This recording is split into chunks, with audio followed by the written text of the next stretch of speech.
You know, everybody's out here talking about like they know so much about sea snakes, but when I'm trying to ask them what they even know about that shit, they can't pull up with nothing, bro. If I try and think about how much I actually know about sea snakes, I don't know, they live in coral reefs and inhabit areas like Australia, but that's pretty much all I know.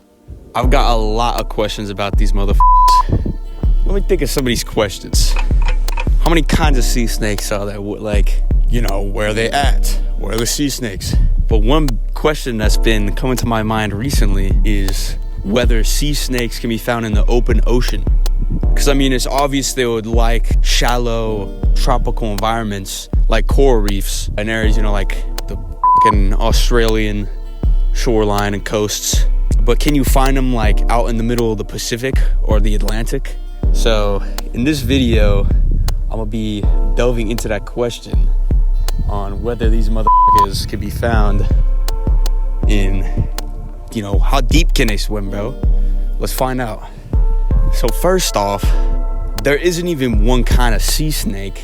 You know, everybody's talking out here like oh yeah, there's like sea snakes, but actually no, there's true sea snakes, which are in the subfamily Hydrophinae in the family Elapidae, which is like cobras and other snakes like that, like taipans and shit. But then there's a different kind of sea snake that isn't even related to true sea snakes, and these are called sea kraits. And the reason why they're not considered true sea snakes is because they actually live an amphibious lifestyle and come onto the shore to breed, rest, and lay eggs, digest.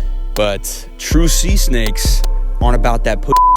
They're always in the ocean. They don't even need to go onto the shore to do nothing. Dude, they're out in the ocean giving birth to live young and like eating out there. Like, they're doing that real shit. The sea kraits, man, they're kind of put. How do these snakes decide it was a smart idea to even go out into the ocean? Well, roughly 30 million years ago, in what is called the Coral Triangle, this place has a lot of islands and a lot of mangrove swamps. And mangrove swamps kind of act like this intermediate stage between land-dwelling organisms and ocean-dwelling organisms. It kind of gets interesting when you give that time. As it turns out, 30 million years ago, some elapid snakes in this area slowly transitioned into a more aquatic lifestyle. For one of these groups, it was actually pretty convenient because a lot of hydrophians are actually live bearers. So instead of laying eggs, they actually give birth to live young. And this is really useful for ocean-dwelling organisms because they don't have to go through a stage where they go onto shore, and that, you know, that can be risky to leave eggs out like that. And this is what sea turtles do and sea kraits. And so these coral reef systems are actually really good chill-ass locations during climatic disturbances and sea level rising, shifting habitats due to the ice age cycle that we've been having.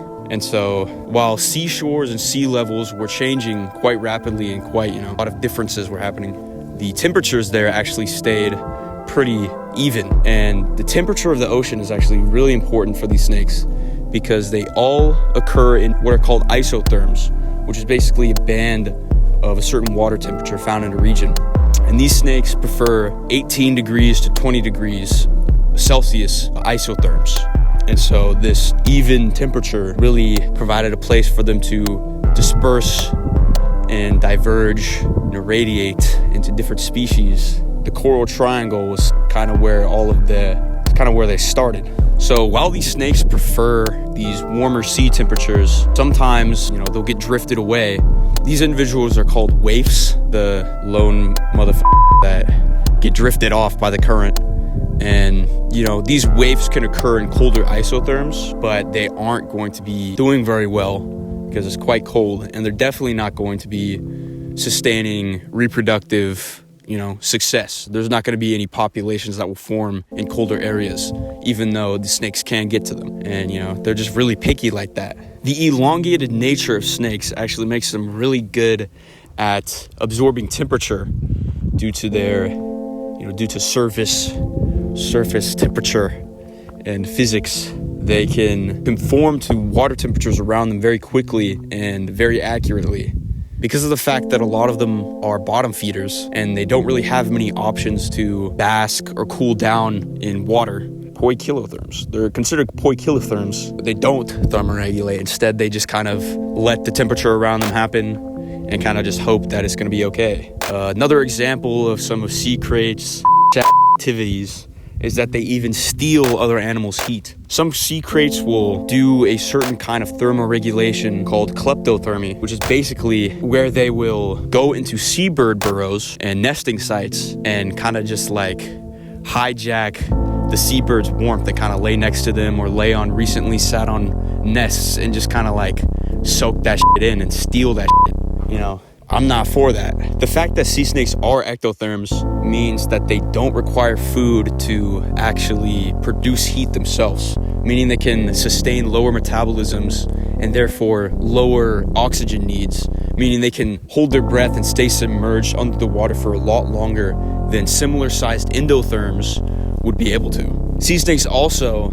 are able to breathe through their skin at a certain extent, just like plethodontid salamanders, for example, can, which is pretty interesting because I don't think a lot of reptiles do that. The body size and the morphology of sea snakes is very closely related to what niche they're in and what prey they feed on. For example, burrowing prey specialists will typically have smaller heads and, thinner forebody girth, which allows them to go into crevices a lot easier to catch prey. And the trend that's seen in longer and larger species is that they are able to live in deeper habitats and consume larger prey. The deepest that any sea snake has been found is Hydrophis platurus, the goat, which have been found 250 meters deep in what is considered the twilight zone.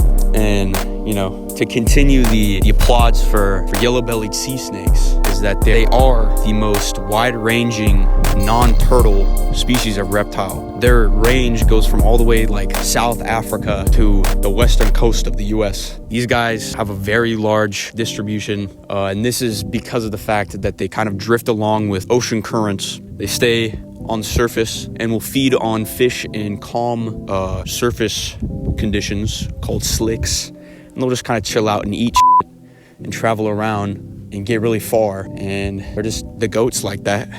They're just chilling all the time. Some sea snakes, however, aren't built different like this and actually choose to stay in the same bays for their whole lives and not disperse very far at all. Males and females in the genus Metacephalus, which is the turtle-beaked sea snake, they have a very strong tendency of staying in the same breeding sites. This is probably due to the fact that they just like to feed on fish, eggs, and so staying in the same bays makes it helpful because they know where the good spots are at. And apparently they also have like little friend groups that they chill out with, and I guess they're also just chilling the out. So we've kind of answered my question in terms of is there sea snakes in open ocean habitats, which is answered by Hydrophis platurus. However, this is only in the Pacific Ocean. Why isn't there any sea snakes in the Atlantic Ocean? Well, fossil sea snakes actually did exist in this region in the Paleocene-Eocene thermal maximum in a diverse set of habitats. There was probably more than 20 species of these guys. Some of them were fully aquatic, and they were all in the family Paleophiidae. Some of them grew up to 30 feet long. The time period that they occurred in was actually marked by increased temperatures. And when these temperatures decreased, they all went extinct. And this seems to be the same reason why sea snakes aren't very compelled to go there now, as a lot of currents that lead into there from the Cape Coast side of things is too cold, and it's also too dry. There's not enough precipitation coming down for them to be able to drink. And this might be something you don't think about too much, but these are snakes like any other snakes. They need to drink just as much. They can't really drink the salt water, so they rely on rainfall to get this hydration. And the areas they'd have to pass through on the coast of Africa are very dry, and they'd get very, very thirsty. Theoretically, waifs could get into the Atlantic, but they wouldn't survive for very long due to the lower temperatures. There is prime habitat in the Caribbean, for example, but because of the fact that they can't even get there safely, there's not a big chance that that's why they're not even there. They can't come from the Pacific side, by Middle America, the Isthmus of Panama, because that area has been bordered off for like millions of years. Only recently has it been opened back up through the Panama Canal. And sea snakes, I guess, just haven't wanted to go through that. They theoretically could, but I guess they just don't really want to. You know, there's still questions that remain unsolved for me.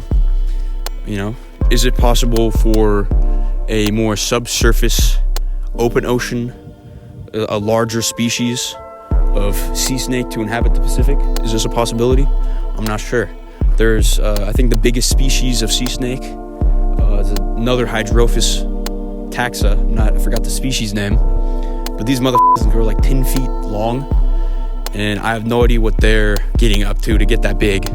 But is there bigger sea snakes? What happened to the 30-foot long specimens like Heliophiidae days? What happened to that? What happened to the good old days? Why can't we get gigantic sea snakes, you know?